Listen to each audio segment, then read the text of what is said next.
So I'm going to try and remember to put my phone on silence. I've been embarrassed more than once with that sort of thing. What would y'all like to talk about today?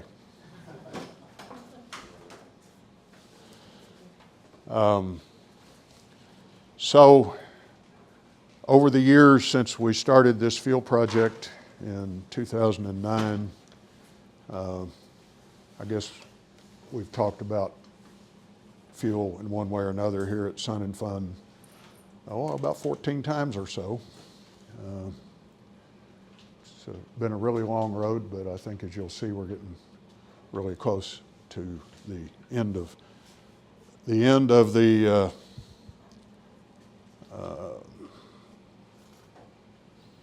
uncertainty. So this quote, I may have a pointer. Somebody got a pointer? I've got one maybe. I usually keep one here.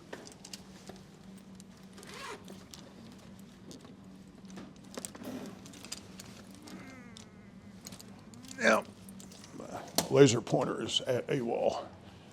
All right, go without it. So this quote was July 26, 2010 at Oshkosh. The Obama administration had come in and the EPA was getting active on lead, and pilots and pilot community were starting to get irritated and agitated, and they had a big tent forum meeting out there and a bunch of presentations, and they were taking Q&A, and somebody passed the microphone over to Michael Kraft, who was then the president of Lycoming, and he made this observation, which has been in my mind ever since, and I've used this quote multiple times. But he said, you know, the industry has been working on this problem for 20-something years, which was true at that time. The FAA had started funding unleaded research in about 1987. And we have to stop loving the problem and just fix it. Well, I think 14 years later, as we stand here today, we've fixed it. Next slide. Well, for a long time, I hadn't been able to tell you whether that was a rising sun or a setting sun on our industry. It's a rising sun. Next slide. This is the AOPA Baron. If you all run into Mark Baker or any of the people from AOPA, pat them on the back, shake their hand, because Mark took the initiative to secure this Baron, put 2 new engines in it, get it refurbed. He had some donors that loaned the Baron to AOPA, and he brought it to Ada with about 10 hours total time on the engines. We put the STC, or they had already put the STC on the airplane, and the Baron arrived, and we put the fuel in it in the left wing, and we took off for me to go do a flight with the AOPA pilots. And this picture was taken down over southeastern Oklahoma, and the Baron is turning into, yes, a rising sun early in the morning. Click, click, click. That's the way it's been configured. I'll show you some interesting data comparing the engine on the left to the engine on the right as we go along this morning. Click. And that G100UL is fully FAA approved for use in every single spark ignition piston engine that you can find anywhere in the FAA's type certificate database. Every single one of them. That includes Curtiss-Wright 3350s that might be in some legacy DC-7, all the 2800s, the engines in the transport planes that are still desperately needed and used in Alaska to support the rural, remote Alaskan Native population. All those airplanes are covered under the existing STC without a single exception. It's really important, no exceptions. Click. That's sort of what it looks like. I've got a jar of that here someplace. I think I do anyway. But it's green. It's California green, but not by design. We needed a color because one of the very large oil companies that was and still is looking at this thing suggested to us that its native color, which is kind of a straw yellow-orange color, that potentially could be confused on the ramp with a poor quality load of Jet A.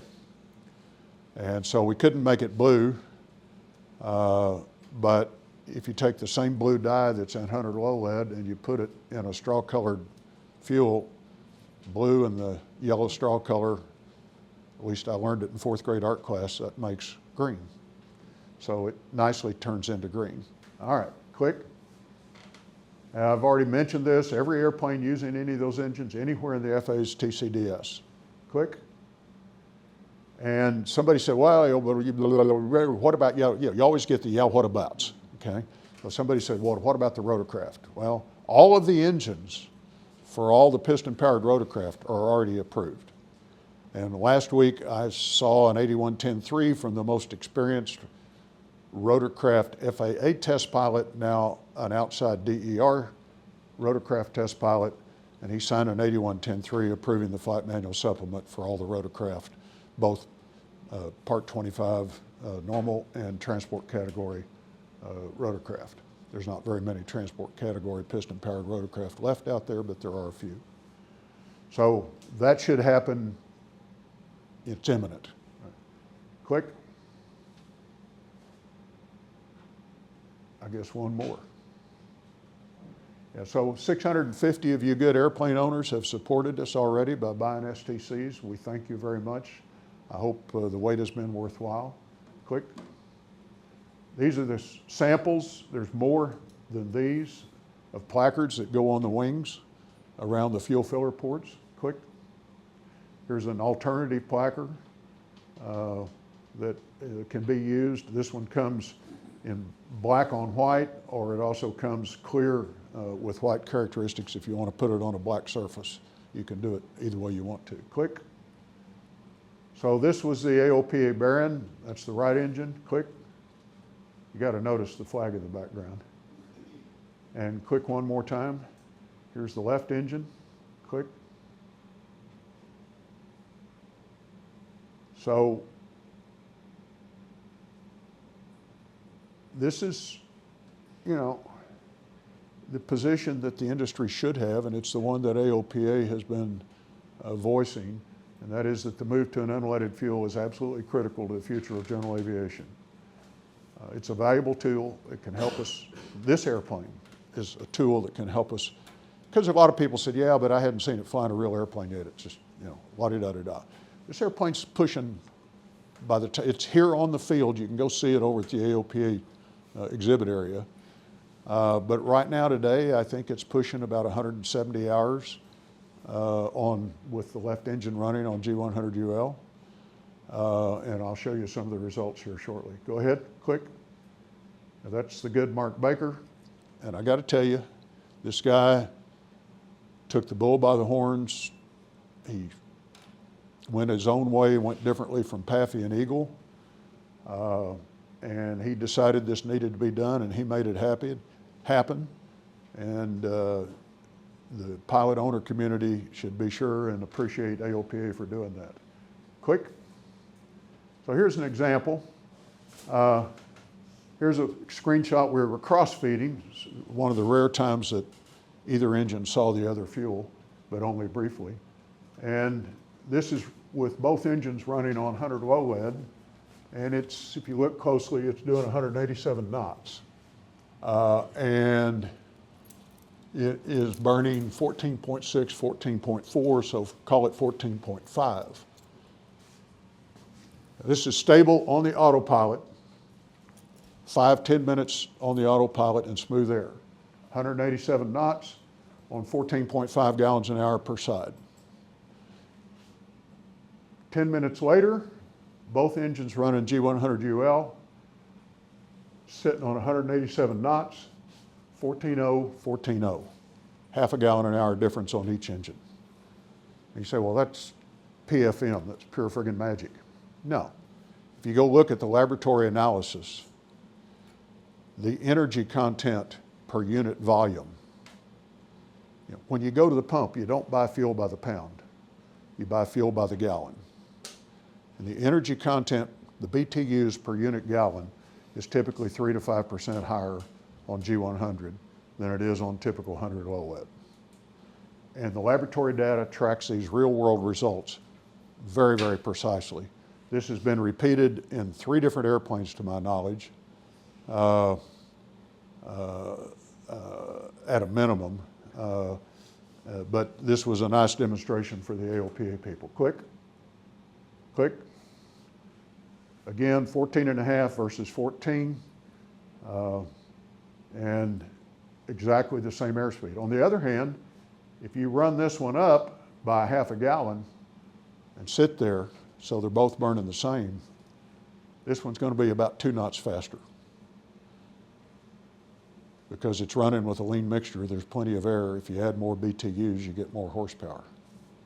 You know, fundamental thermodynamics. Click. This helps. That's a license tag on my Suburban. Some of you have seen that before. Wide open throttle in a peak. Click.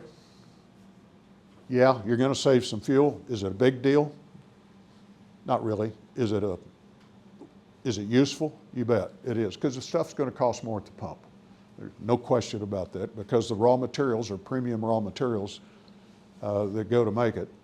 And you know, you don't get something for nothing, so we're getting something and we're paying for it in the cost of the premium materials that go into it. Click. George? Yes? Is the difference in fuel density, so in these are mass flow engines, essentially. What percentage is the increase in mass versus what percentage is the increase in the actual energy content? So let me, I understand. They say they're mass flow engines, but we meter it by the gallon. Right. And the only way the pilot knows how much fuel is going to the engine is by watching the flow meter. Mm-hmm. So, Lycoming can publish a chart that's published in pounds, okay? Well, what the heck does that mean? I can buy a gallon, matter of fact, I bought one recently from Duluth that weighed 5.78 pounds per gallon. I can get one at a local airport that weighs 6.05. So which pound did Lycoming put in its chart? It really becomes irrelevant at the airplane operator user level, okay? This was at Buckeye, Arizona back in late February. This is the AOPA Baron here, and the president of the California Aeronautical University had a training Baron. He brought it down to the ramp at Buckeye. We put the STC on the airplane on the ramp and put the fuel in his left wing. It was in the Baron's left wing, and the 2 airplanes made 3 air show appearances consecutively, flying in trail with the announcer announcing the fuel in the wing. Something really interesting happened here. We were standing out there on the ramp, and we were putting the placards on, and this golf cart comes up. There's 3 guys wearing blue shirts. I told this story to a few of you yesterday. Well, it was a senior FAA guy and 2 trainees, inspectors. They're doing air show duty. And they look over and say, "What are you guys doing?" Well, it got real tense for a few minutes. And we explained it. He said, "Well, I've got to see all of the paperwork before you can do this. I've never seen this before." So we drag out all the paperwork. He and his 2 trainees, and I don't know whether he was being this way for my benefit or for the benefit of his trainees. And they go through all the paperwork. Say, "Well, you've got to have a mechanic come in here and sign this Form 337 before you can put that fuel and fly it." "Yes, sir, one's on the way." About that time, the mechanic comes out. He looks at the 337. There's nothing to do. There's nothing for him to inspect. Completely a paperwork exercise. And he says, "Where's the 337? Right here." He said, "I'm going to send you a bill for leaving my shop and coming out here. It'll probably be $375. We have a request into the FAA to streamline that process. And we could use a lot of pilot groundswell support, because that's complete nonsense. There's nothing for the mechanic to do. Okay? It's not illegal for a pilot to put a placard on an airplane. We do it all the time for an instrument that's out of service. Okay, click. Yeah, it's taken 14 years and a lot of fundamental research and development to get to this point. Click. So just for fun, when I came back from Buckeye, I was in 202 Mike Delta, that Baron, with one of the AOPA pilots, and we made the trip in 4 hours and 32 minutes. Here's the profile. You can go look it up on FlightAware. But it was kind of a fun trip. We had the plane up and down at different altitudes, all the way up to 12 or 13 for a while. Okay, click. And once again, in this case, the sun is behind us. Click. So there will be substantial benefits.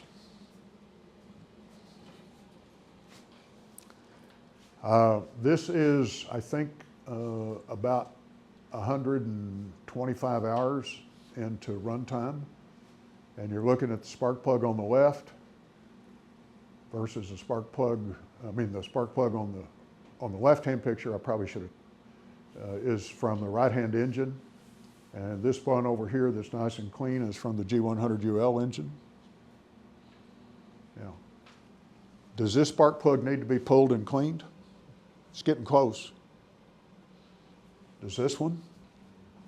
No. Pulling and cleaning spark plugs at annual inspections may become a thing of the past. Or for some people that fly a lot, at much shorter calendar intervals.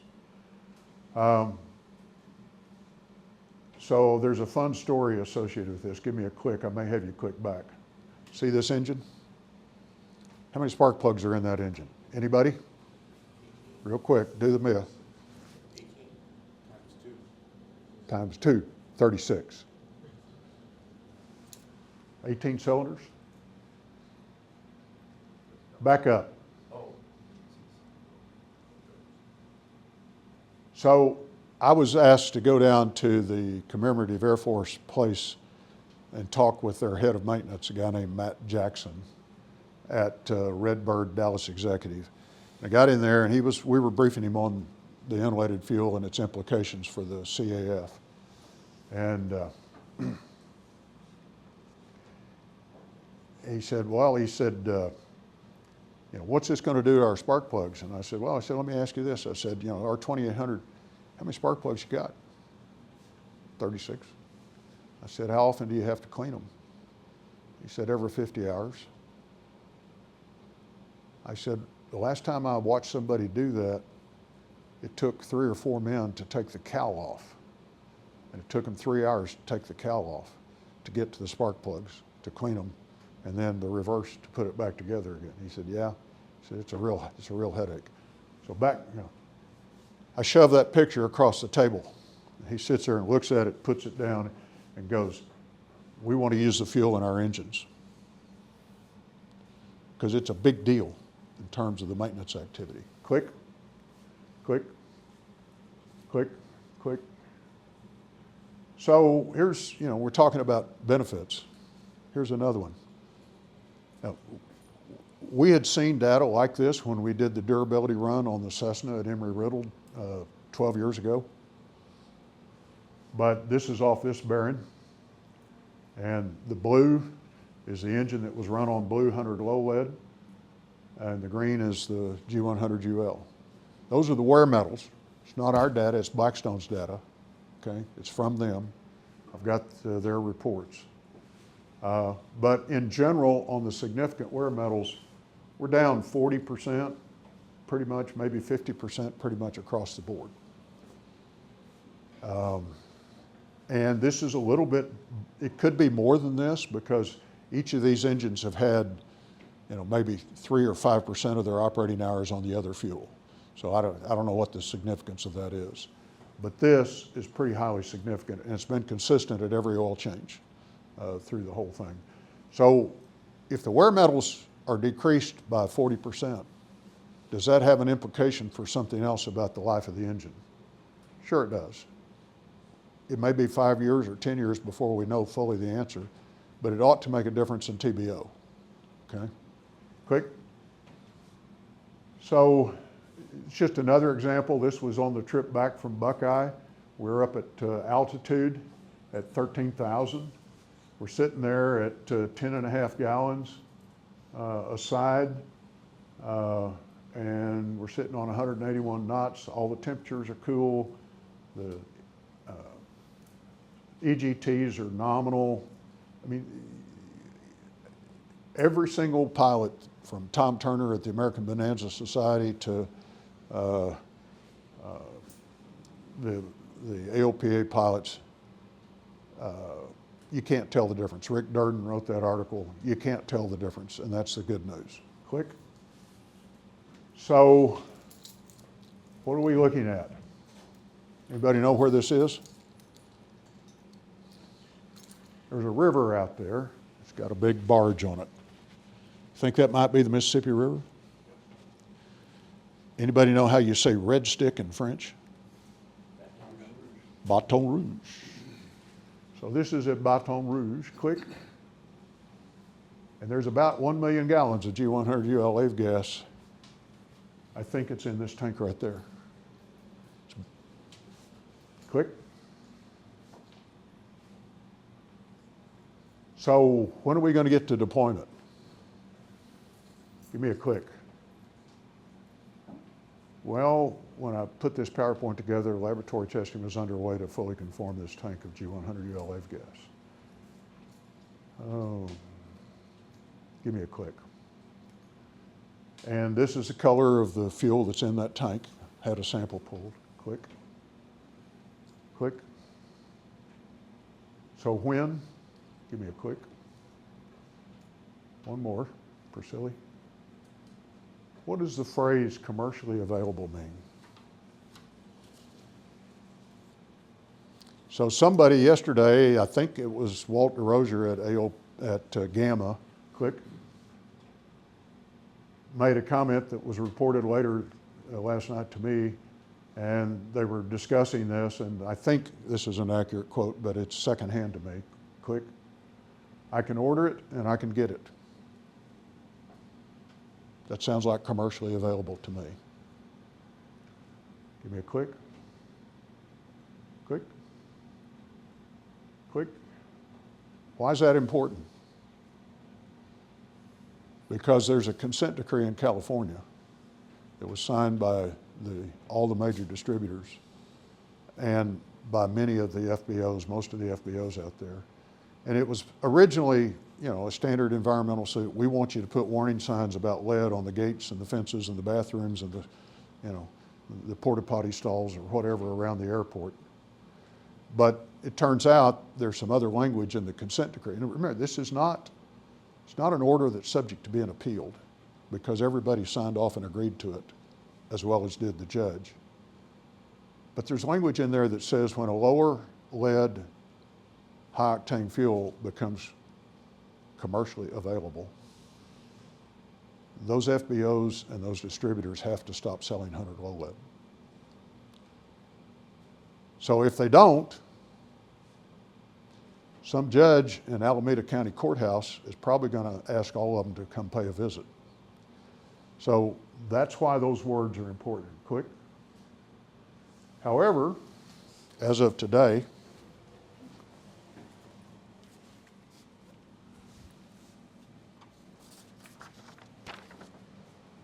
there's a gentleman here. Robert, stand up, please.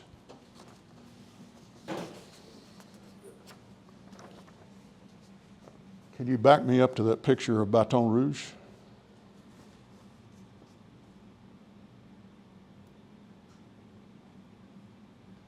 Yeah. Robert is the project manager for VTOL for the commercial deployment of G100UL. And I mentioned there was 1 million gallons, I think, in that tank of G100UL. And I mentioned that it was out for laboratory testing. So when that's done, you have to get a COA. And the way the FAA has done this in order to maintain control over it is they get all the data, including testing that's never been done before for aviation gasolines, which are what's called detailed hydrocarbon analysis. And that data gets forwarded to us. We review it, make sure it complies with the FAA's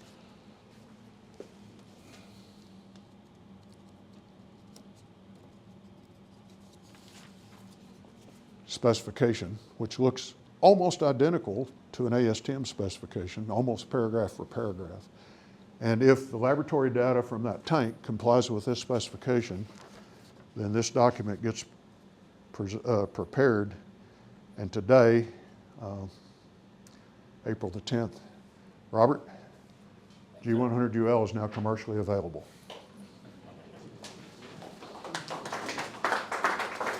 Mr. Rail. So we have something else to share with you. This is fun, folks. This is just, we didn't know this was going to happen because we were waiting on the lab data. But this is going to go up over the booth at GAMI. Time to get your phones out and take pictures. And you're absolutely forbidden to put any of this anywhere on the internet.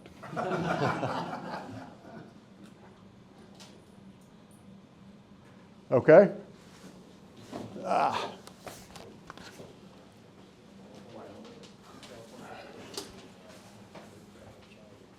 Questions? Anybody? All right, click me through quickly. Keep going. Stop here. So the FAA has been conducting and/or funding research, R&D, unleaded AF-gas for 35 years. We started our project in October of 2009. Click. 15 years later, we're now beginning deployment as of 5 minutes ago. Okay, click. With those thoughts in mind, let's review a little history. Some of you will have seen this at Oshkosh, but click. December 8th, 1903. Why is that an important date? Come on. Click.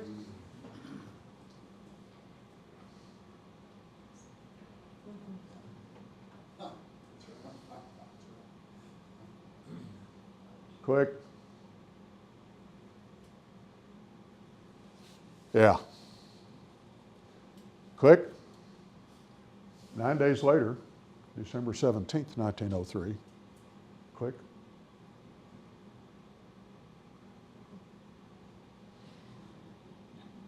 It's amazing what the American free enterprise system can do sometimes. Click. Now's the time for question. This is my dear departed friend, John Deacon, in the F-8 Bearcat out over the Channel Isles. And this has been our motto since we started this project. We're not going to leave any engines on the ground. All right, questions? Anybody? Somebody? Shirley? Yes, sir. Pricing compared to the river. Okay, so at one time in my former life, I was a practicing courtroom litigator. But when I was back in law school, I was in a class of about 22 students, and I took a semester class in antitrust law. And I was the only lawyer in the class that made an A in that class. It's not our place to try and dictate the price. But what I can tell you is the following, is that if you're buying 100UL lead at the Gulf Coast, right now today, it varies from day to day, but it's going to be priced roughly $1 higher than the published price for premium unleaded car gas. Okay? And this fuel is probably going to cost about $2 a gallon, plus or minus 15 or 20 cents, instead of $1 over the price. Now that's the cost at the point of first sale from these guys, or maybe some others later, to the distributor or the airport or the FBO or whoever wants to talk to them and purchase it. But everything that happens after that, we've got no knowledge of. You know, I mean, sure we'll hear about it, but we don't have any way of influencing that.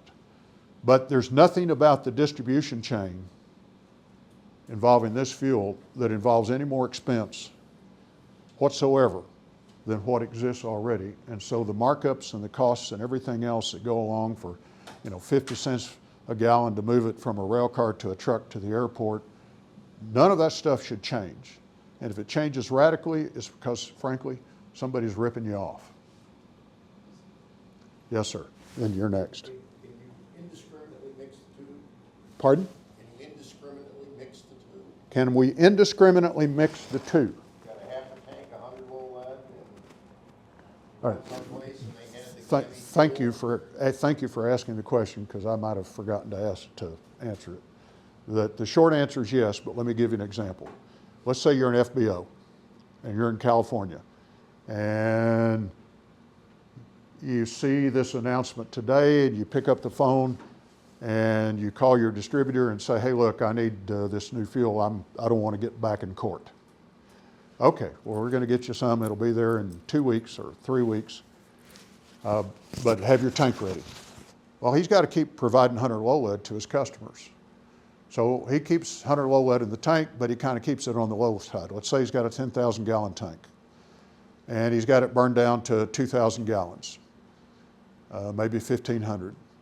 And the truck shows up from his distributor that's got G100UL in it. What happens if you dump that 100 low lead in on top of that 1,500 gallons? What's in the tank? Well, if it were not for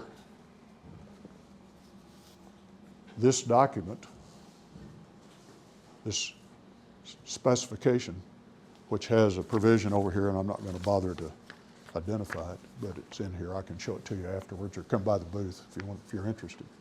It says that conforming G100UL, that's his stuff, that is commingled with conforming 100 low lead, it's not hazmat because it has a specification. It is a fuel that continues to conform to this specification, and it's legal for sale and commerce. Okay? Did I answer your question? I have another piece. Well, let me see if I can anticipate. So if a pilot shows up and his wing tanks are half full of 100 low lead, they can dump this stuff in on top of it. And what he's got in his wing tanks conforms to this specification. Was that your question? No. Okay, ask your question. My understanding of the transport of 100 low lead is that they just have to use dedicated tankers because they can't cross-contaminate with other fuels.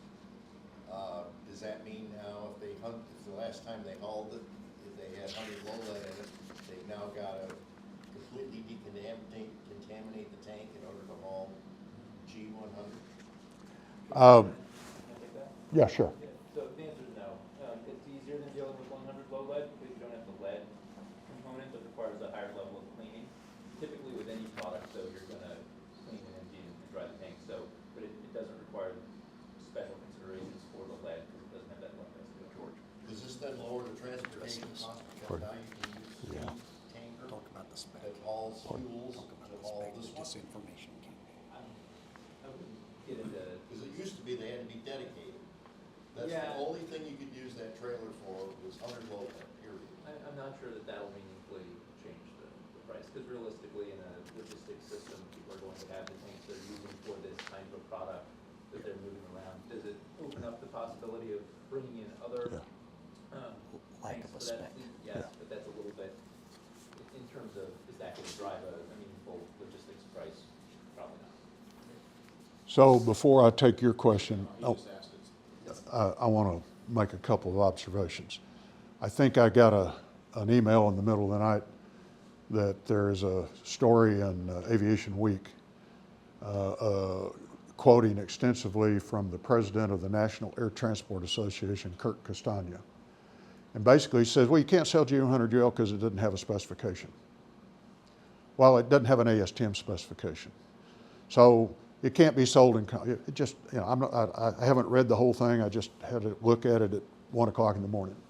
So I invite you to go and look at it. And there's all these concerns. Well, we don't know anything about the distribution chain. We don't know how it's going to work with the filters and, you know, yeah, what about, yeah, what about, yeah, what about? Well, over a year ago, Kurt Castagna and NAT were invited to come to Ada to investigate all that. And they said they would, sitting at a meeting on April 6th in Coral Gables, Florida. And I said, they said, well, we just want to see the spec. And I said, well, I've got it here with me. You can see it after the meeting. And so the NATA guys are sitting there, but one of them got a phone call from Kurt Castagna. And when the meeting was finished, I went over to show them the spec, and I got up and I watched the two of them go out and wave at me. They weren't interested. They didn't really want to know. But the short answer is, if I sit down, if you want to come to the booth, I'll do this. Sit down, you look at this specification, and it's almost paragraph for paragraph the same as this specification, which is the specification for ASTM D910 low lead. It's got a set of properties in here, performance properties. Guess what? Hate to take the time to do this, but it's worth doing.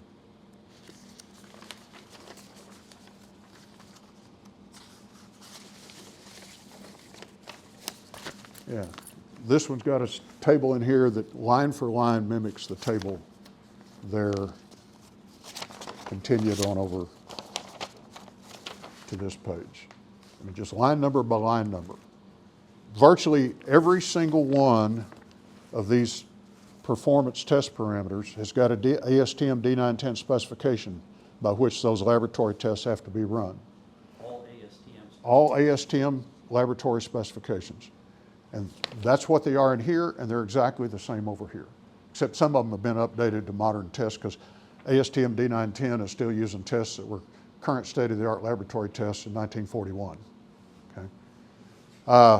So that's complete disinformation, and it's pervasive in some quarters of the world supporting the indefinite continued use of 100 low lead.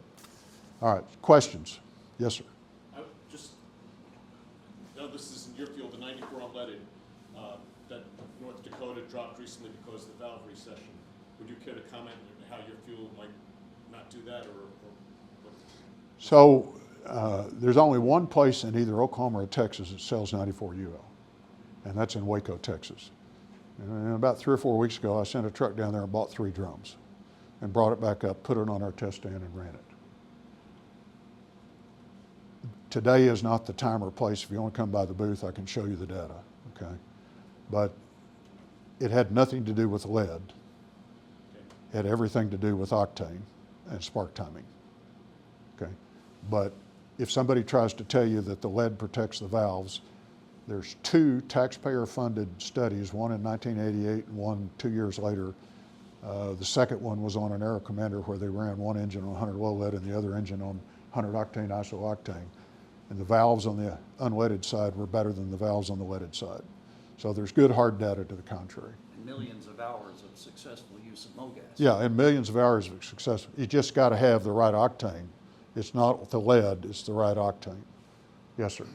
How many, just roughly, how many different iterations of this blend did you go through before you finally found it? Believe it or not, we started this in October of 2009, and Alan Clapmeyer heard about it in January, and he came down to Ada, flew his Cirrus down to Ada, got in our Cirrus, and we went flying. And that demonstration about the difference in the fuel flow, he invented that demonstration sitting in our Cirrus. He sat there, put it on the autopilot, did that whole routine to verify that it was about 5/6 of a gallon an hour difference between the 2 setups. That fuel was pretty much final at that point. It has changed very, very, very little, only in little details since that point in time.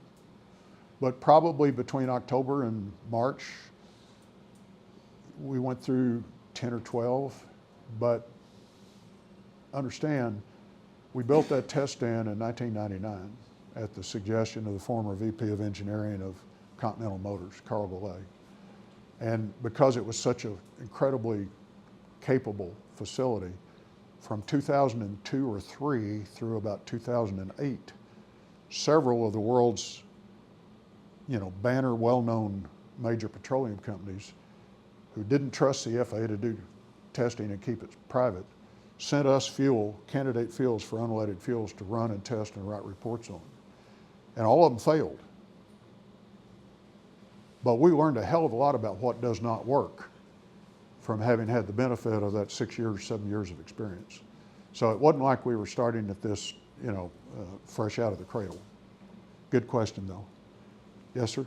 Talk a little bit about scaling up, right? So you got 1 million barrels in tank, availability of components, how long will 1 million barrels last? I know it's about adoption, supply, and demand, but Yeah, so- how easily will it scale up? How are the components readily available in the current chemical stream? And There is sufficient components in the current chemical stream to produce all of the 100 low lead sold in North America. Okay? simple answer. And I don't know, how often can you turn that tank over? Once, Well, 4 or 5 weeks? That tank will not supply all of North America, nor would that be prudent in terms of supply chain, resiliency. So, but the answer, as George said, is in terms of components, that's not a problem for what's needed, and then it's just a matter of putting other, tanks into that particular service. The statistic I like is that, the gas consumption in this country is about 2 days worth of the low gas consumption for a year, right? So if you're a company, a blender or refiner that's making gasoline, the size of the tanks and the infrastructure that you have available to you to deal with the gasoline market can allow you to serve the avgas market as a around the year. And look, any other qualified producer, and I emphasize qualified because if you go to their website and look around, that's a really big, capable company, Vitol. And we did our due diligence because we were obligated. GAMI occupies a position, let me give you an example.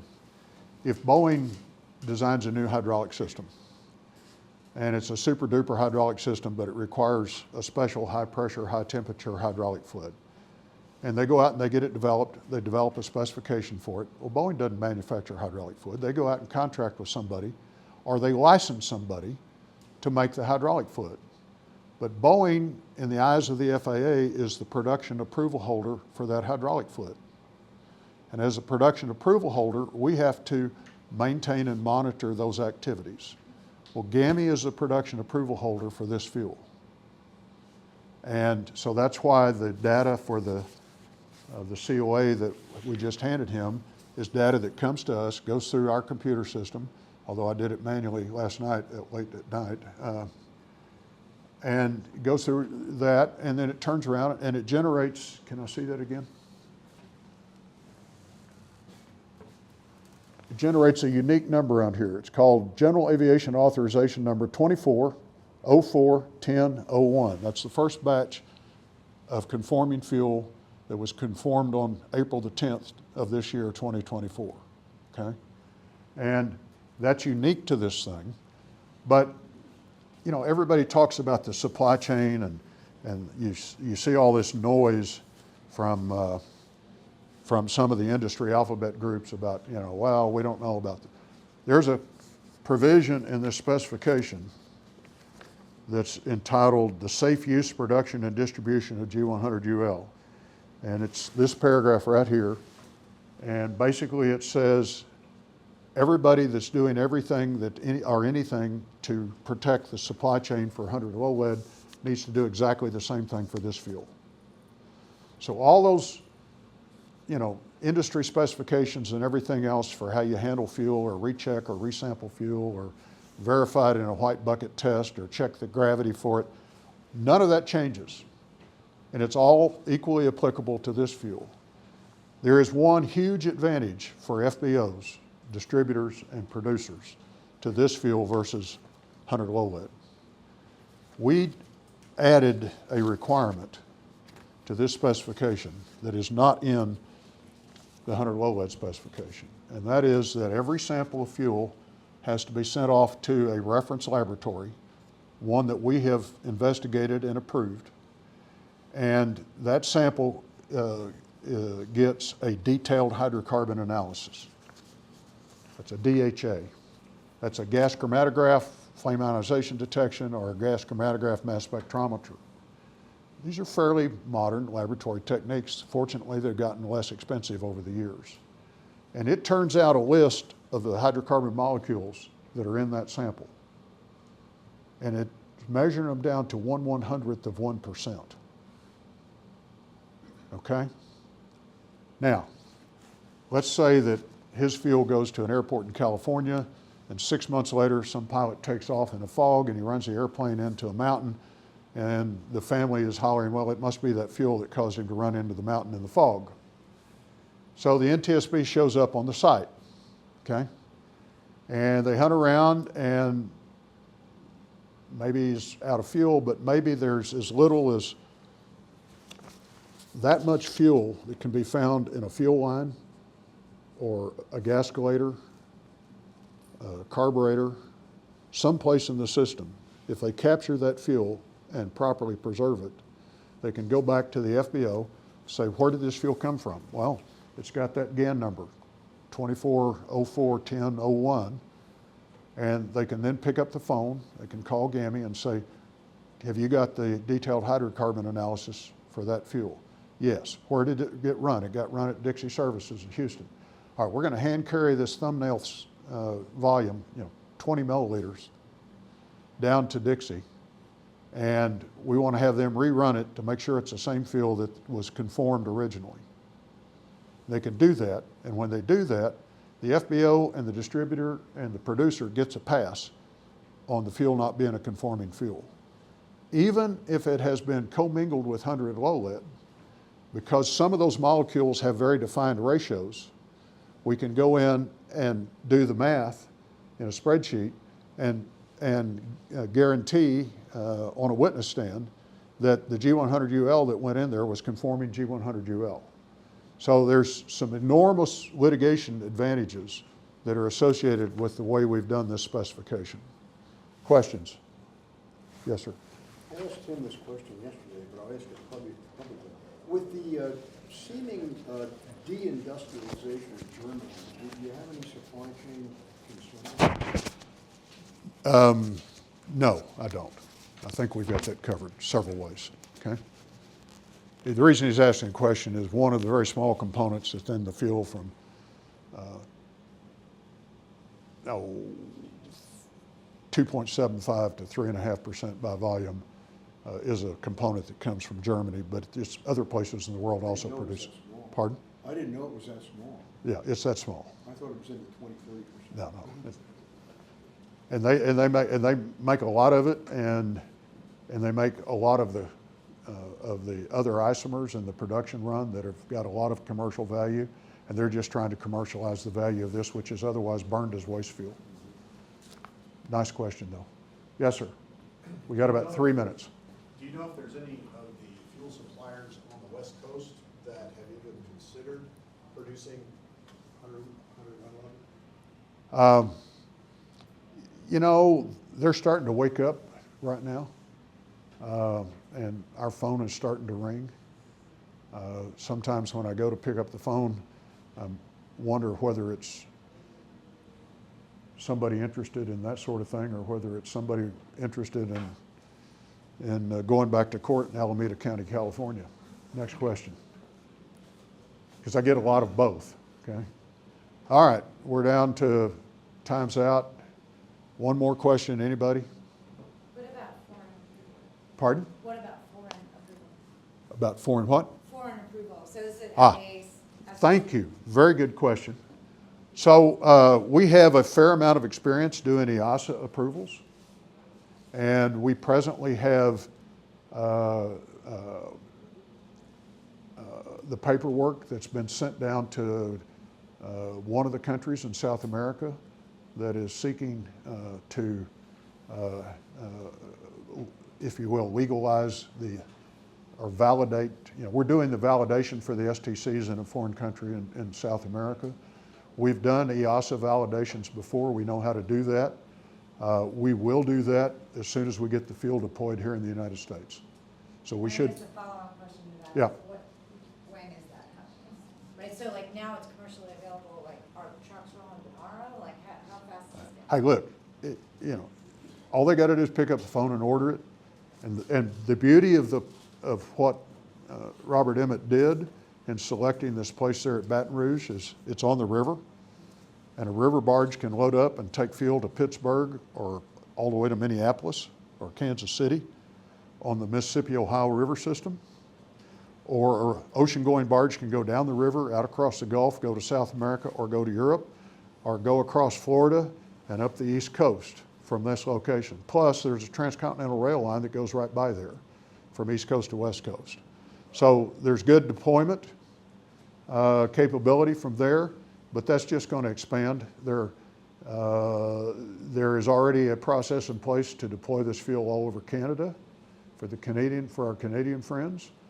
So I think there's no industrial or economic restriction on the ability to supply this. It's just a question of the distributors, primarily, the FBO secondarily, being willing to pick up the phone and make a phone call to VTOL and order the fuel. Remember what he said, if I can buy it and I can get it, then it's commercially available. Well, right now, both of those prerequisites are true. Cook, you had a question? You got time to answer, don't worry about it. All right, thank you all very much. Hey, this is a historic day, folks. Today is the day.